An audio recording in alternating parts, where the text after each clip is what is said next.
I've had this table saw for 3 years now, and I want to talk a little bit about it. So this table saw is called the Rigid R4512. It is a 10-inch table saw. It is a hybrid contractor style table saw.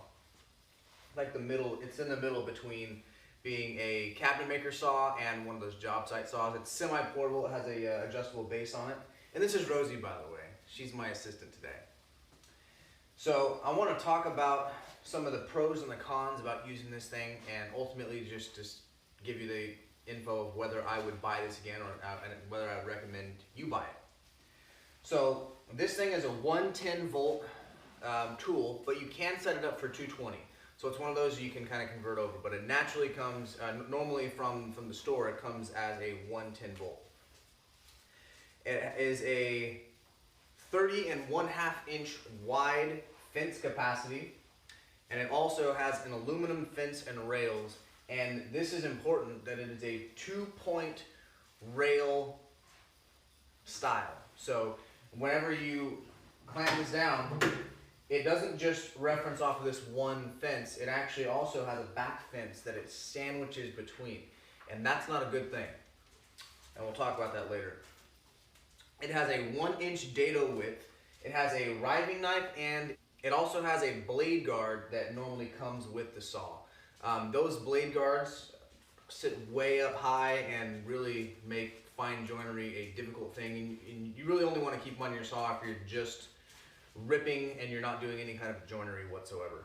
So I have mine off, I do it away, but it is a decent blade guard. The dust collection is about 90% on this tool. That's not great and it's not bad. So when I'm cutting a whole bunch of stuff, like I'm cutting out parts for a whole set of kitchen cabinets or something like that, you can start to see it a little bit in the air, and if you're cutting stuff like MDF, you might want a mask on when you're doing that. But for general purpose cutting, it's not that bad. Now, the electrical police might be upset with me, whatever. I actually modified this switch so that when I turn this on, it automatically turns on my dust collector as well. I know they have outside switches that you can do with that, but I didn't want to have to deal with 2 switches next to it. Anyways, when I turn this on, it automatically gets sucked up into this Harbor Freight dust collector, and that does a decent job. I could probably get better dust collection with a better the collector, obviously, but with the pair of these, you get about 90% dust collection. And there is some flaws in the saw with that dust collection, but I could probably bump it up to about 95, 98% with just a better dust collector. Now on to some of the problems of this thing. The first biggest problem is the fence. So it's an aluminum fence and an aluminum fence rails. The fence, first off, isn't totally perfectly straight. It's straight enough to where you can cut out cabinets just fine, you can build furniture just fine, but if you're going to be doing super fine-tuned jigs and stuff like that for repeatable cuts on really small projects and you need it like highly accurate for joinery, that's when you're going to get an issue. So when I'm like setting up for very fine joinery and I have this fence over here, when I'm cutting it down, when I'm locking it down, there's a little bit of play because it can catch on the back fence a little bit, and it's difficult to get it perfect. The motor is good. It really, you're not going to have any problems with the noise of the tool. Once you get into things like saws and dust collectors, really what makes the noise in high quality saws and dust collectors is just airflow. And you're not going to notice any real noise from the motor. You're just going to hear the noise from the dust collector running. And again, that motor from the dust collector doesn't have much noise, but it's simply the airflow of that blade spinning and that air going through here that's going to make all the noise.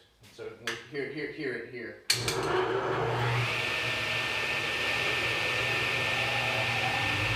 now I'm talking. It's not incredibly loud, but it's loud enough, but it's not as quiet as it gets. For this kind of saw and this kind of dust collector, that's about as quiet as it gets. I don't have any problems with the power of the saw. The problems with the power really just come down to 110 volt. So the power's fine, but if you're gonna wanna cut through 2-inch stock consistently, you're really just gonna wanna go up to 220 power and just not get a 110 volt saw. You're gonna be looking for a cabinet saw that can do that kind of stuff that's just always at 220 power.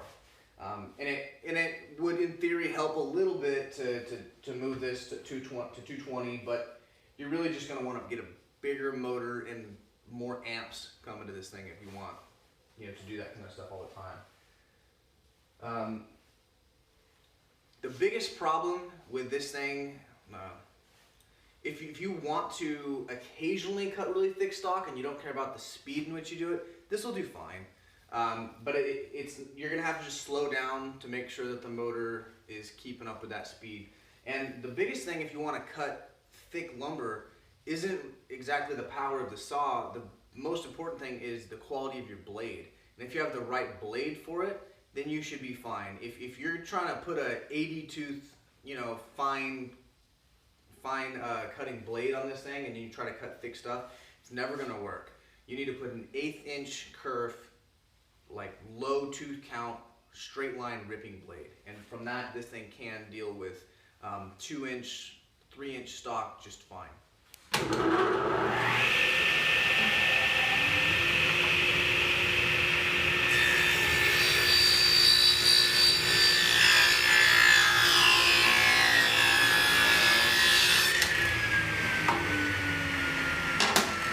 It's also annoying that this thing doesn't have a blade break. It takes a really long time for the blade to slow down, and I've lost a lot of time over the years just waiting for this thing to slow down.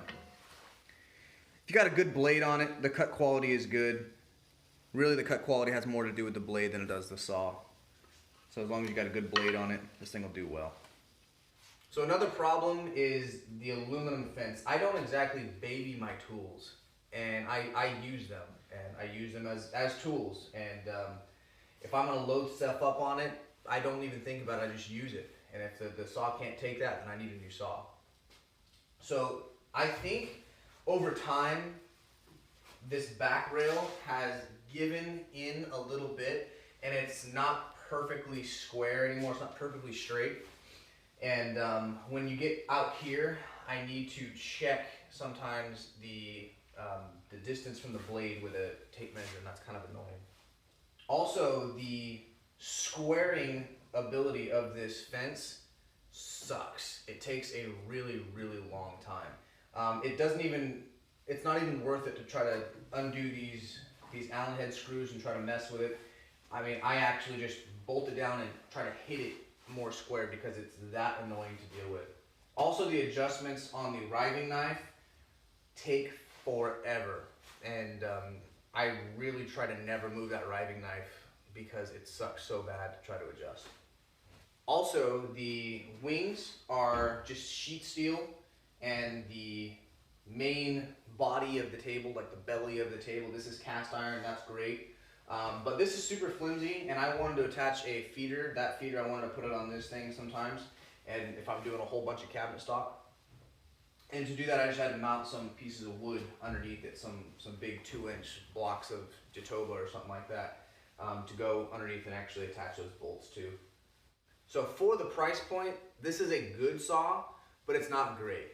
If I had to do it over again, I wouldn't buy this saw. Although I'm generally happy with it, it gets the job done, especially for the price point. It's good value, but I think that there's one that I would have liked to try otherwise, which is the Delta. The Delta, just for the main reason of the fence system, the alignment to make sure it's square. It's not a 2-point system. It only is a 1-point system. It's the Biesmeyer style fence, and I think that's a better fence style, and it would be longer lasting, and that rail is steel and it's not aluminum. So if I had to redo it, I would not buy this cabinet saw, this hybrid saw. I would buy the Delta version of similar model, and I think it's only like $50 more. So that's what I would personally do. But if you're a hobbyist and you're using this saw, it's great. You're gonna use this saw probably for the rest of your life and not need to replace it unless you're gonna upgrade to a saw stop because you don't want to cut off your finger. And eventually I will change this out for a saw stop. But it is a good value. I'm okay with it. It's an okay saw for what I'm doing. If you're a hobbyist, this will serve you just fine, but I would recommend you look at the Delta and see if you can get that instead. If not, this will do, and it is a little cheaper than the Delta, so it's good value. And if 50 bucks matters whether you can buy a table saw or not, get this one, it'll serve you well. Thank you guys for stopping by. If you're in the market for a table saw and you're considering the rigid 10-inch, I hope this helped you make your decision, and I hope you have a good day. Oh, there you go. Oh. Okay, sit. No. Up. Okay. Sit. Stay. No. Up. There we go. No. She wants to lay.